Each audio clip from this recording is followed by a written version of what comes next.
Hi guys, and welcome back. It is time for another zero waste, low plastic monthly grocery haul.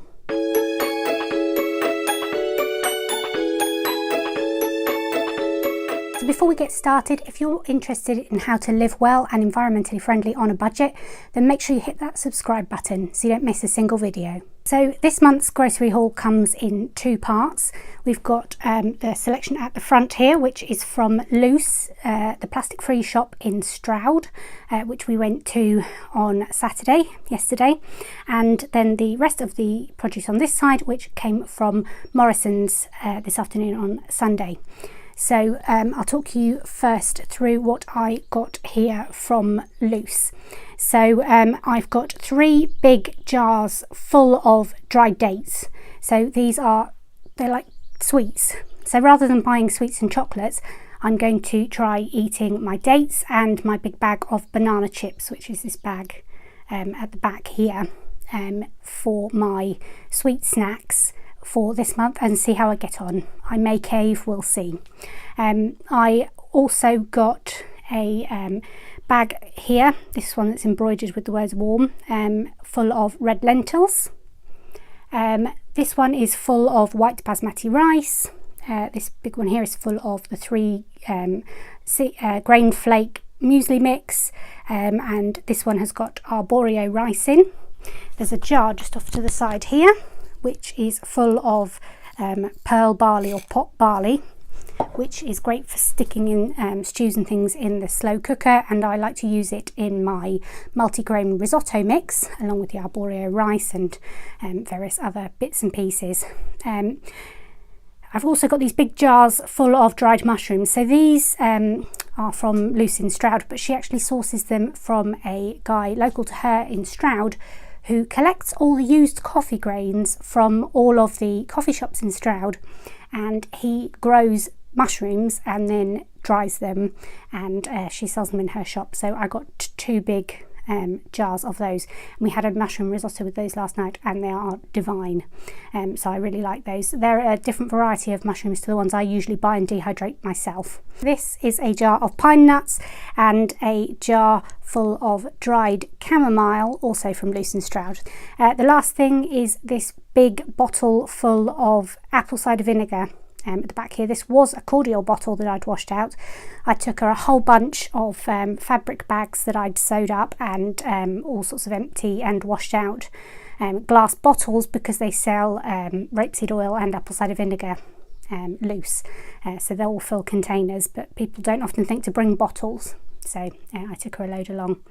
So that's the stuff from Luce in Stroud. So this is from a little company called Sugar Baby, who were at the Witney Food and Drink Festival, and I really enjoyed it. My friend bought it for me while we were there, and we were tasting it at the stand with pretzels and things dipped in, and it was absolutely divine. So I'm going to keep that as my other sweet treat for dipping things in, rather than the sweets and chocolates this month.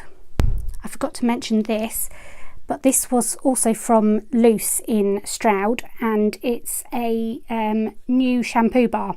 So I didn't get on well with the one from Funky Soap. I just couldn't get rid of the residue. I kept at it for 3 weeks to a month, but I really didn't get on with it. But I have had good success with the Alfie and Beck's shampoo bar, but I'm not sure if what it came in was cellophane and biodegradable, or if it was plastic. So I didn't want to repurchase that if possible. I haven't tried the Lush ones yet, but this was £3 for this bar from Lush, from Luce in Stroud, sorry.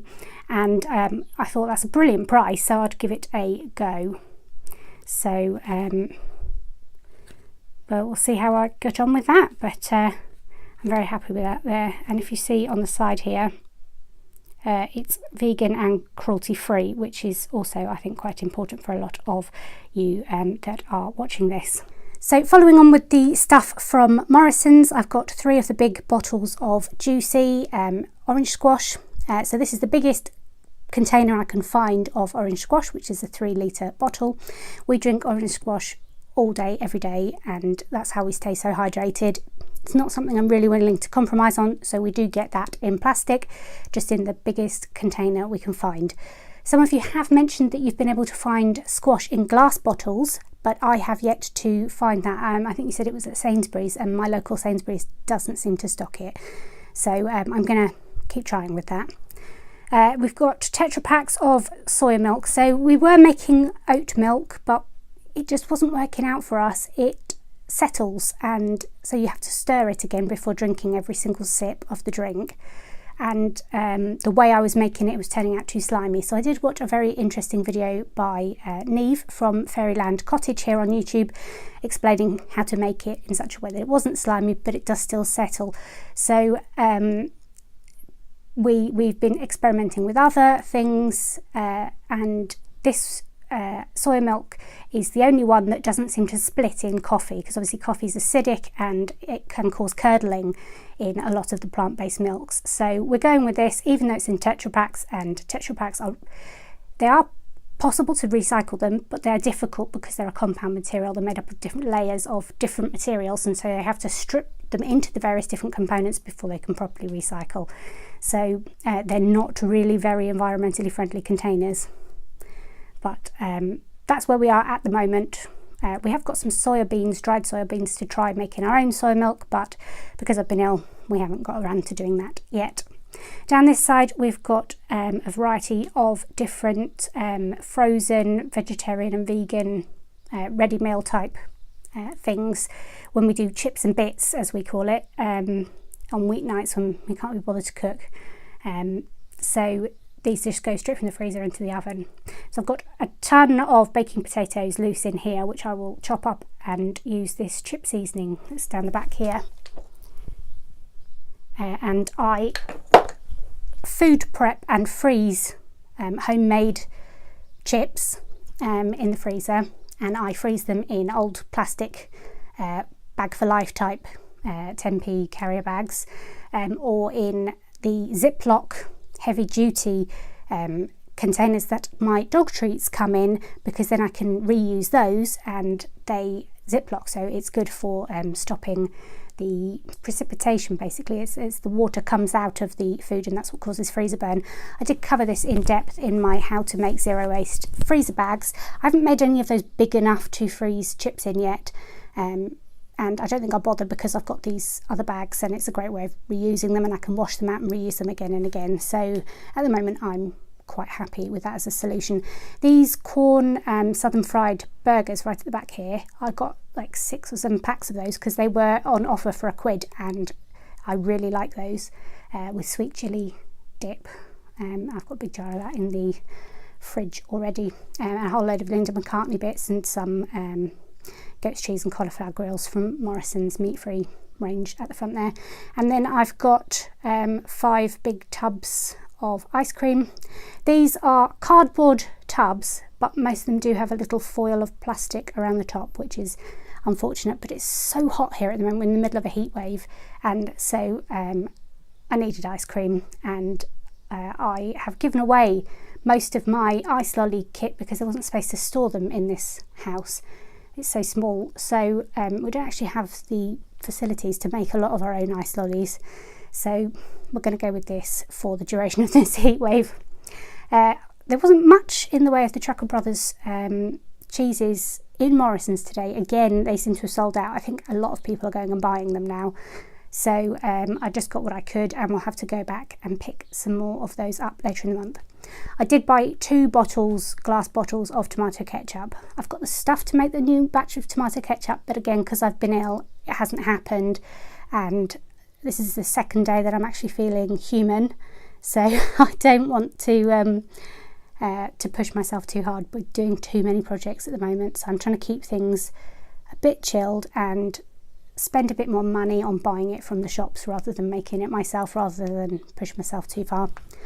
I've got a whole bunch of fresh produce also over here.